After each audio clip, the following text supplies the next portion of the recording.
ከዚህ በፊት የአክቲቭ እና ፓሲቭ ቮይስ ህግ አክቲቭ እና ፓሲቭ ቮይስ በሁሉም ቴንስ አክቲቭ እና ፓሲቭ ቮይስ ለየስ ኦር ኖ ኩዌስችንስ አቅርቤላችሁ ነበር። አሁን ደግሞ ፓሲቭ ቮይስ በዳብሊው ኩዌስችን እናያለን። ፓሲቭ ቮይስ ኢን ዳብሊው ኩዌስችንስ ዳብሊው ኩዌስችንስ አር ወርድስ that starts with WH letters like which, who, whom, what, how, where, when and why. Double questions have two structures, but not all. 1. WH plus auxiliary verb plus subject plus main verb. Example: who do you call?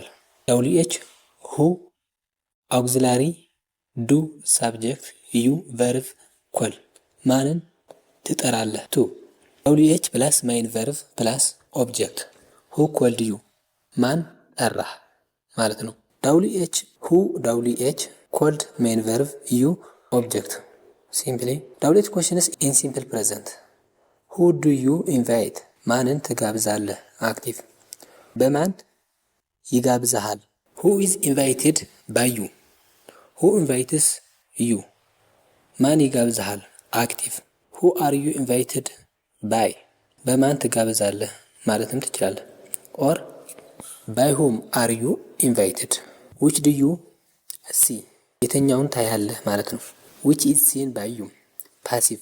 የተኛው ይታይሃል ማለት ነው። which sees you? active. የተኛው ያይሃል። by which are you seen? passive. በየተኛው ትታያለህ። what causes this? active. ይህ ምን ያስከትላል? by what is this caused? passive. ይህ ምን ያስከትለዋል? what did you eat? active. ምን በላህ ማለት ነው። what was eaten by you? passive. ምን ተበላ ወይም ምን ተበላ በአንተ ማለት ነው። use in the same way for the other WH questions, but whom does not have subjective forms. example: whom do you tell? active objective case. ማንን ትናገራለህ ማለት ነው። who is told by you? passive. ማን ተነገረ ወይም ባንተ ማን ተነገረ ማለት ነው። 2. present continuous passive. who is being talked? ማን እየተነገረ ነው። by whom are you being talked? በማን እየተነገርክ ነው። what is being watched now? አሁን ምን እየታየ ነው። 3. present perfect. who has told you? active. by whom have you been told? passive.